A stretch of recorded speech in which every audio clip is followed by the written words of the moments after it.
Hey everyone, it's Dennis here. Hey, Ashley Mova. And this is the second parter of our two-part Inside Out special. Pixar extravaganza. Yeah, so you know, we talked about it in the last video. You got to visit Pixar a couple months ago. I know, it was such an awesome experience. I think that everyone once in their life should go visit Pixar if possible, because it was such a experience that I can't even really put into words, but it was really, really cool. I can't even imagine what it's like working there. Probably really crazy. Probably a lot of fun. Yeah, probably a lot lot of hard work too. Yeah. But in our previous video, you talked about 5 things that you kind of learned while you were there, and then you have another 5 I things. got another 5 little tidbits for you guys. And the first thing is kind of in traditional Pixar. Before every movie, they have like a short film, an animated short film before. So tell us about the one they have for Inside Out. Right. So the one for Inside Out is called Lava. Oh my gosh. You know how Pixar, what do they do that is so magical about their movies? Is that literally it's so fun, but at the same time you feel like you want to cry like the whole time. And I found myself wanting to cry. And the short is about volcanoes. How am I crying at volcanoes? Like, I have no idea. It was really, really so fun and touching at the same time. James Murphy, who directed it, came out before we got to see the short, and he had a ukulele with him and told us a little bit about the movie and how it came to be, and that he actually he talked to his producers into flying him to Hawaii to go to a music festival. I know, wow, research for your movie. Research. So he flew to Hawaii to find real Hawaiian singers to sing the music that you'll hear in the short, and he played the ukulele for the short, and he played a little bit for us, and I wish that everyone that gets to see this movie actually gets to hear a little bit of like his ukulele playing before, because it really got us into the mood. And then after we saw the short, they set up like a little, I want to call it a luau, but it wasn't a luau, it was like a Hawaiian themed cocktail hour. Really yummy food, Hawaiian food, and some really strong Mai Tais. All right, we should tell AMC that we need to do some research. I know, we need to go to Hawaii now. Just so we can get into the mind of I mean, they sent us to Vegas, so I'll give them that. Okay.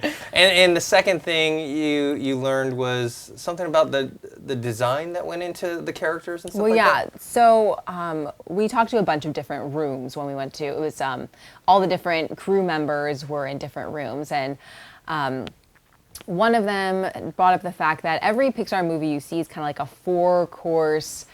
4-year graduate course in the subject you see. So for Incredibles, it was superheroes. For A Bug's Life, it was insects. And for Inside Out, they worked with scientists, psychologists, psychiatrists to do research for the film, because it takes place inside of, we get to see the brain or the mind a lot. So they spoke to different scientists and psychologists, and when Peter Docter came out to give us kind of like a slideshow before we got to see the movie, one of the pictures that came up on the screen was like a bunch of different faces of all the emotions that science has identified, and they decided to narrow it down to the top 5 emotions that they felt like really stood out to them the most, which are the ones you see here. You see fear, disgust, joy, anger, and sadness, who I love so, so much.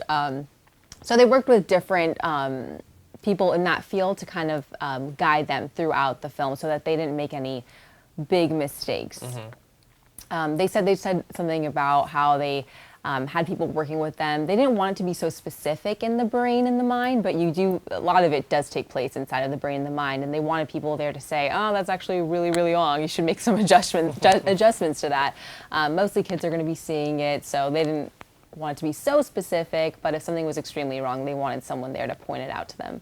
Okay, and that kind of leads into the third thing that you learned about how, because this is kind of like and especially for kids, more complex an idea than they're used to. How did they make sure that it wasn't too complicated for kids, so that when they watched it, they could still understand it? Yeah, they told us actually that they had screened the movie for different groups of kids, which I can see how it would be a little bit confusing for kids, because you know, you see kind of like 2 different worlds in the movie. So they screened it to different kids to show them, to see if it made sense. They told us this one story, which I loved, was that in one of the groups, their friend's daughter was there, and she was taking swimming lessons, and every day she would go up onto the diving board, but then she'd get too scared and she'd like come back down. But she saw Inside Out one night, and she went up to the diving board after she'd seen Inside Out, and she finally jumped off, and her parents congratulated her, and she said,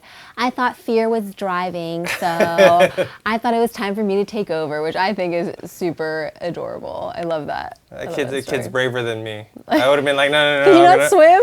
Huh? I can swim, but if it's like off a diving board, that's I know, that's I don't pretty, like heights. I don't like heights. I can swim across the pool, but yeah, no diving board for me. I might have to see Inside Out again. And then also, I think another thing you learned was about how much hard work went into this film. Right. But I mean, it's a 3D animated film, so we know that. Well, what did they actually specifically do? Just pretty much every single room that we went into talked about how this was one of the most difficult Pixar films. They said that they had made.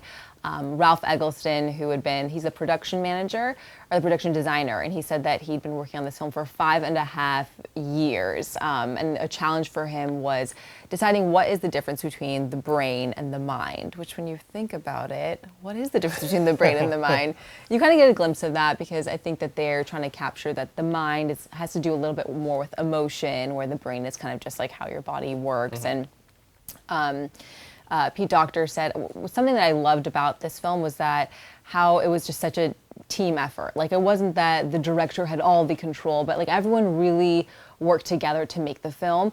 And they have these meetings on the reg where the whole crew comes together and kind of just talks about the film and how it's coming along. And someone had made a comment 3.5 years into creating the film. It was just one sentence, and Pete Docter went home that day and was like, does this film even make sense? Like, what the hell am I doing? Is this going to work? Is it going to work?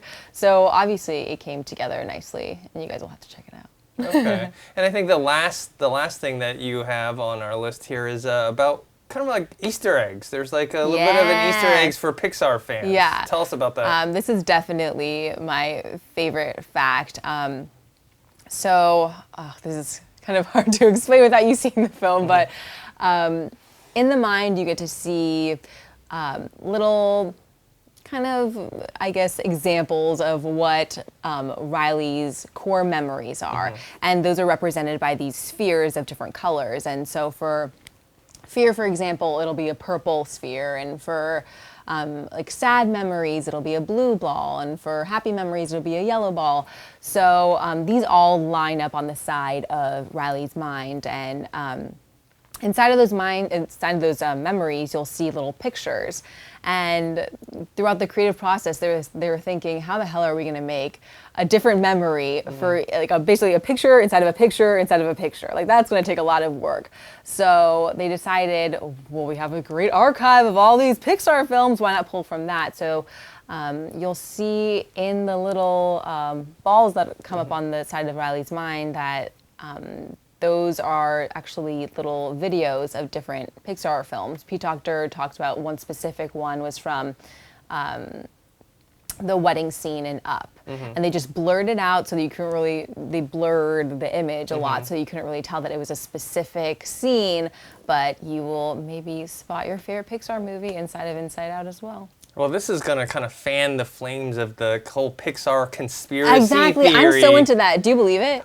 I don't know. It sounds good, but I don't think that they could, like, throughout all those movies, connect them and like because the teams are different. I mean, it is Pixar, but you have different directors and different writers. And, and I don't think they set out like, oh yeah, how do we tie this one back? Shared universe. Yeah, exactly. But doing something like this is going to get conspiracy theorists. Be like, oh my God, it's true. They're all connected. I hope so. That'd be so much fun. Yeah. All right. Well, why don't you give us your kind of closing thoughts before people get to see this movie in a few weeks? Closing thoughts. If you guys are Pixar fans, like, this will be right up your alley because it made me laugh. A lot of it made me cry. We actually didn't get to see the whole entire Inside Out movie, so I'm looking forward to it, just like you guys are looking forward to it. And we haven't had a Pixar movie in a really long time, so I'm actually super excited to see this one. It comes out June 19th, so make sure you guys check it out. All right, well, thanks, Ashley, for coming in. Thanks, Dennis, for interviewing me. Yeah, this is a role reversal here. But thanks for telling everyone and myself about it. I'm super excited because I've been hearing a lot of good things about this movie. I know, great cast, too. I'm really excited. Yeah. All right, where can people find you? You guys can find me on Twitter and Instagram at Ashley Mova. And you can find me on Twitter at ThinkHero or on Instagram, dennis.tzng. And make sure you subscribe to the AMC Theaters YouTube channel. That's youtube.com/AMC Theaters. And we'll talk to you guys later. Later.